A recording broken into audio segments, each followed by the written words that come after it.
Hi, I'm John Green, and this is Crash Course European History. Today we're going to talk about the Holocaust, which was an integral part of Nazism in World War II. The genocide of the Holocaust, millions of Jewish people were systematically murdered, shows humanity at its most depraved.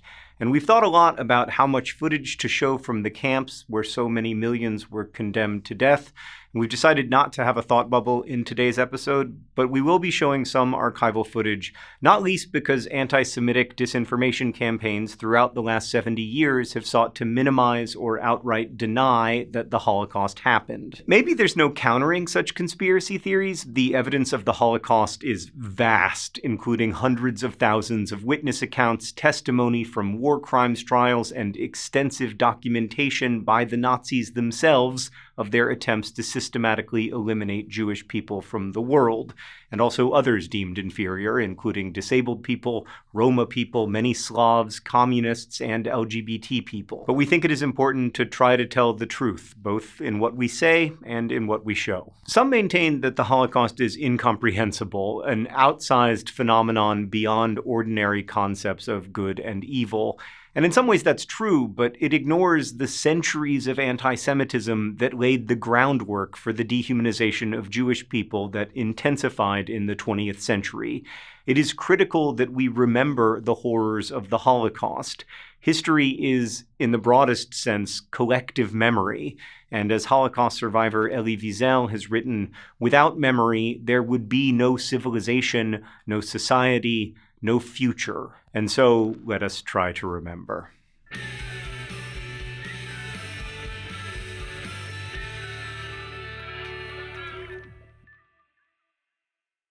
The beginnings of Nazi mass murder occurred late in the 1930s when doctors mobilized to murder some 200,000 disabled people in the T4 project, which aimed to save the purported purity of the German race. In Permission for the Destruction of Worthless Life, a noted jurist and a psychiatrist argued that people deemed without value should be eliminated. T4 murderers used carbon monoxide gas to kill their victims, including in mobile gas chambers. Many of these victims were taken from institutions without the knowledge of their families. The list of dangerous people or people without value resulted from multiple hatreds of disabled people, but also of Jewish people and Sinti and Roma people, and certain groups of Slavs such as Poles, Czechs, and Russians, also homosexuals, black people, and Jehovah's Witnesses, to name just a few. In the 1930s, political opponents and these marginalized people comprised those in early concentration camps, which were more like large-scale prisons, albeit one where murder was common,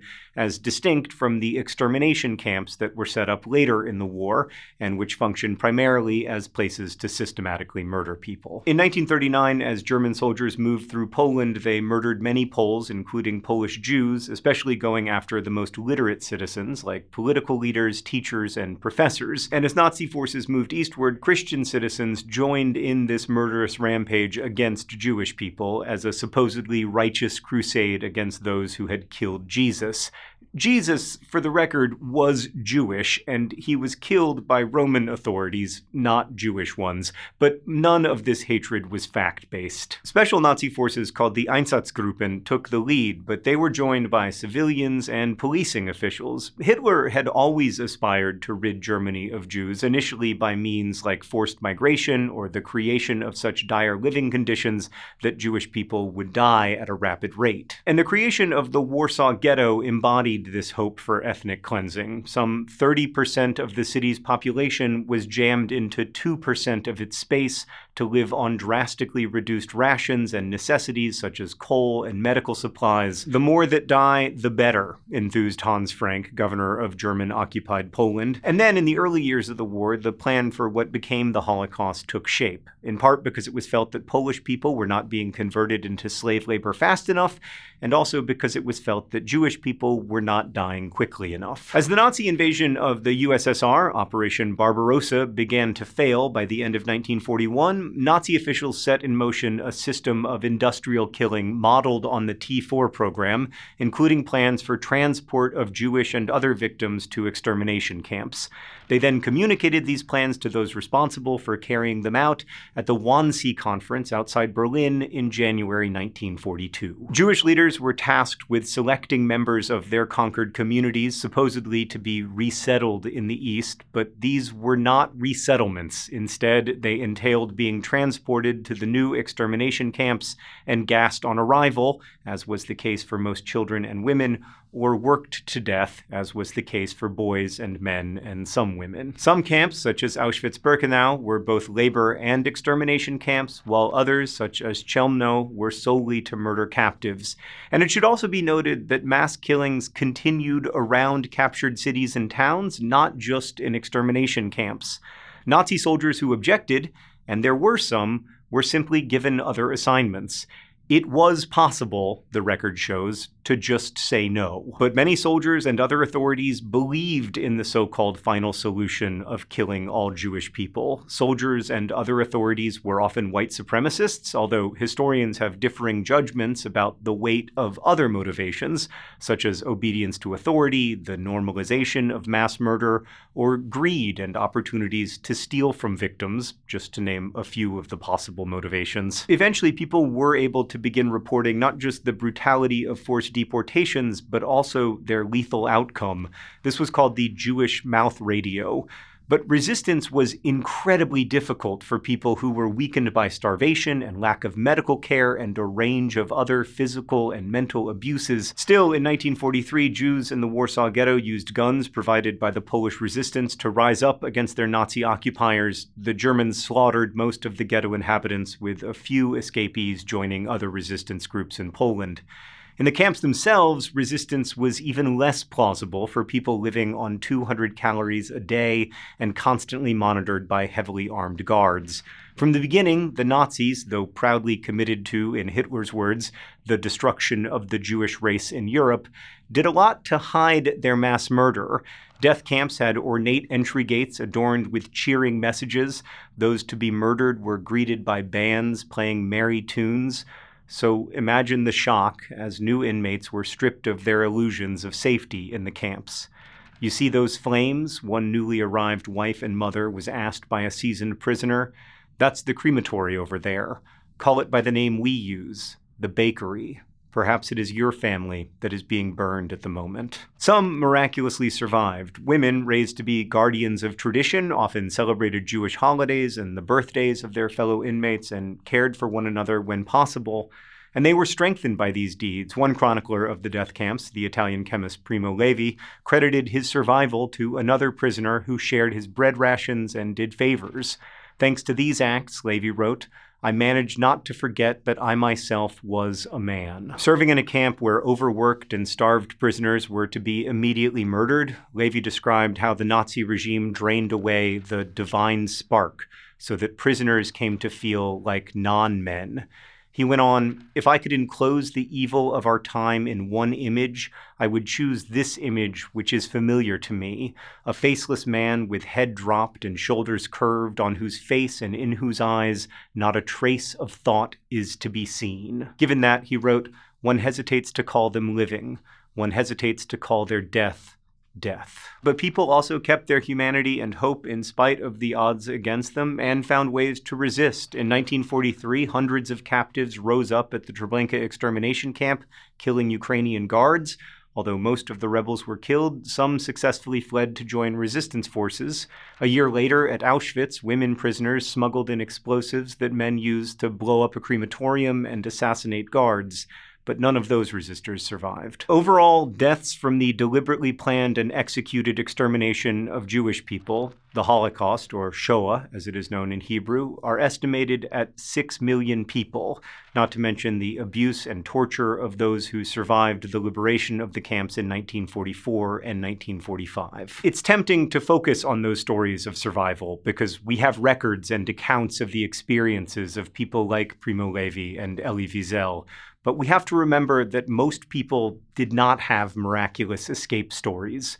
Most people were simply murdered for who they were.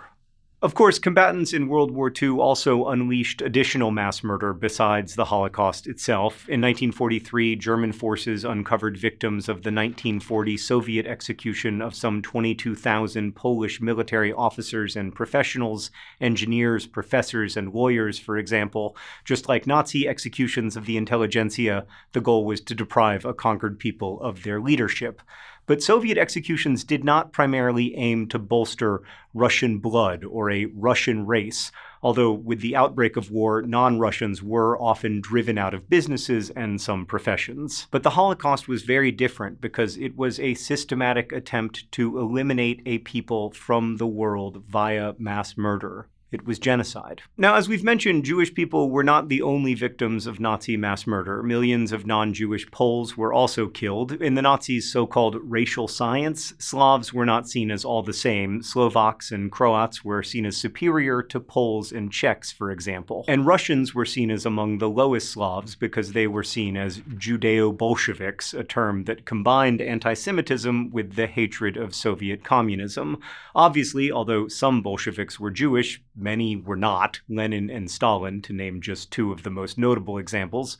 But German soldiers murdered freely, motivated by the propaganda and speechifying filled with hatred for these twin demonized entities. Ukrainians, Lithuanians, Latvians, Belarusians, and others also joined in the slaughter because they too had been taught to hate Jewish people and had age-old animosities toward Russian might in the region and newer animosities toward Bolshevik ambitions for conquest in Eastern Europe.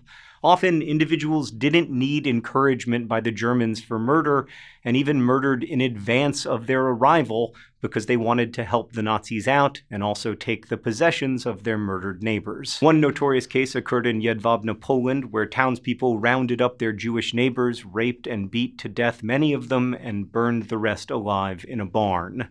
Then, following the Nazi example, they took their neighbors' possessions for themselves. So, by the end of World War II, had people taken a lesson from all this? I don't know. Racism and jingoistic nationalism remained powerful forces in European life and in human life, as indeed they are today.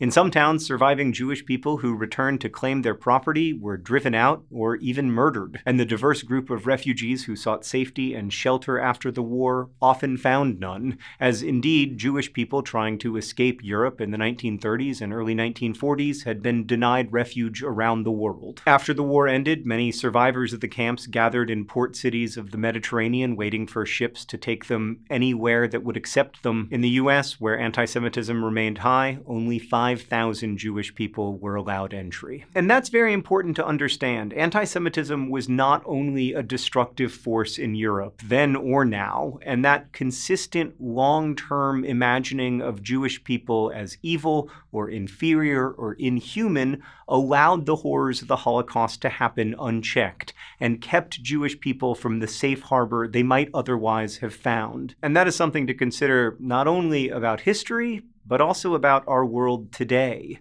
As the Israeli Holocaust scholar Yehuda Bauer has written, "Thou shalt not be a victim, thou shalt not be a perpetrator, but above all, thou shalt not be a bystander." Thanks for watching. I'll see you next week. Thank you for watching Crash Course, which is made here in the Jaden Smith Studios in Indianapolis and made possible by everyone who contributes at patreon.com/crashcourse. We have many other Crash Courses for you to watch. I hope that you will enjoy them. Thanks again for being here. And as they say in my hometown, don't forget to be awesome.